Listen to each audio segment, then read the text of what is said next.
With less than a couple of months left in the season, 28-year-old Parker Schnabel is feeling the pressure to make his new Alaskan mine pay out.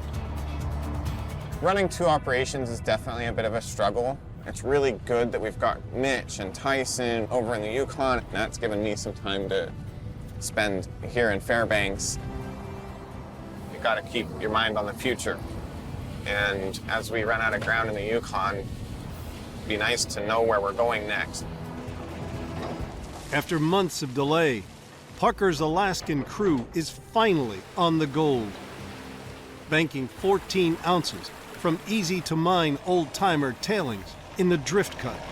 It looks like the drift tailings, they'll be worthwhile running, but kind of just barely. Really, what we're here for is the good ground that Liam drilled.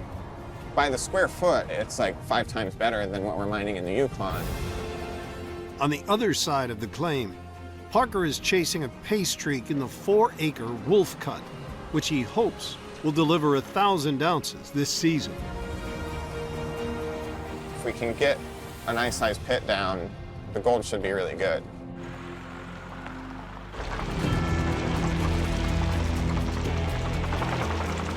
Kind of late in the year, so we got to get going on this.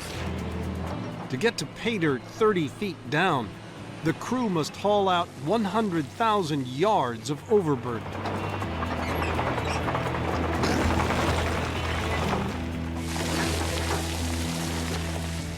So we'll take like 4 more feet off this and get us down to water level. And then it's like 30 feet to bedrock from there. We want to sluice the bottom 6. You know, working right next to this pond, water is going to be the #1 problem in here. The perfect situation is partially frozen mud because it keeps the water out. I'll do whatever it takes to get everyone some gold here. New recruit Michael Badri spent his childhood working on his parents' farm. Growing up, having cerebral palsy, there'd be a lot of people that say, oh, you shouldn't do that. And what I'm trying to never let anyone else's words define me.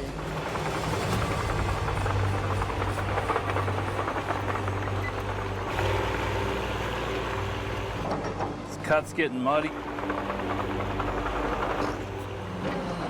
The biggest thing is just trying to keep from getting stuck. A guy can't sit in one spot for very long, kind of like I am now before the track starts sinking away.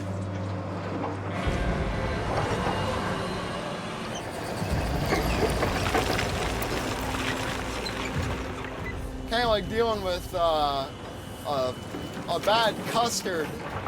Hey Parker, you got a copy? Yeah, what's up? And this cut's getting pretty wet. I'll come over there.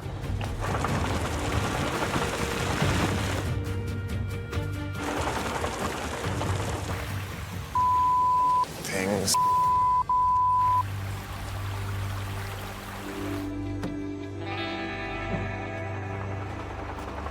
The more area we open up, the worse the mud gets, and we haven't even gotten like 1/5 of the cut out. The Wolf Cut sits alongside an old dredge pond with just a narrow berm separating the two. As the crew dig down, they expose frozen permafrost holding back the water. Now it's thawing, allowing the pond water to seep through the berm and flood the cut. There's going to be a lot of water soon. Yeah, the best thing to do is get a sump in there. Yeah, we'll give it a try. We'll put a pump sitting right there, right? With a discharge going up there? Yep. Perfect. Parker's plan to conquer the water? Dig a sump pond at the deepest point in the cut. But hopefully we'll have a deep enough hole here pretty quick where all the water can collect. And install an 8-inch pump to drain it. Can you get at it? Yeah.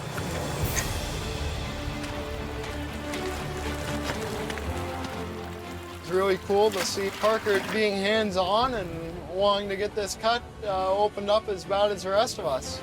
There you go.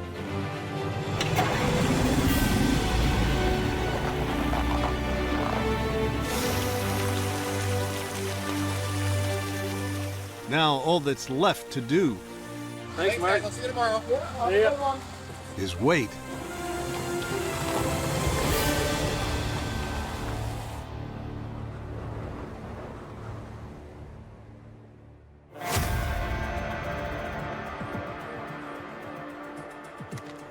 Oh. Where's our pump?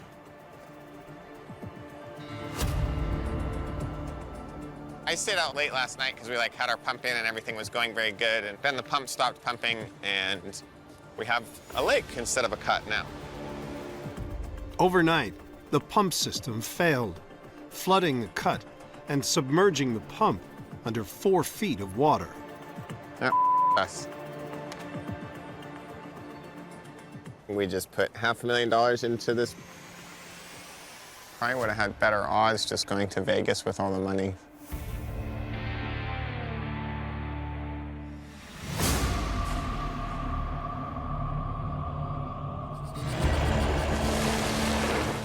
Running these drift tailings is all great, but I'm not out here to run drift tailings. I want to see what's at the bottom of that wolf cut.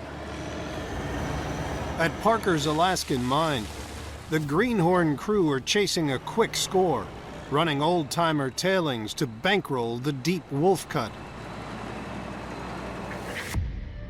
But flooding has forced them to shut down before they've even hit pay dirt.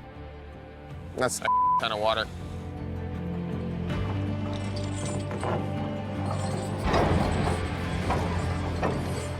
The pump was completely underwater and I couldn't get out to it to walk to it.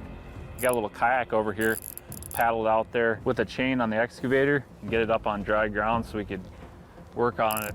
It must have shut off or the silt got in there and plugged it up. Foreman Mark Fors thinks the suction filter at the end of the hose became blocked with debris, causing the water level to rise and submerge the engine. In an attempt to get it running again, he's taken it completely apart. She's all dried out. The next step is get that big basket in there. It was kind of buried in the brush. This is kind of a gift from the old timers. To prevent the pump from clogging up again, should it fire up, Mark plans to bush fix an extra filter for the suction hose. We're gonna weld this old trommel screen on the top of this thing so we have a lid so sticks and debris can't get into our pump.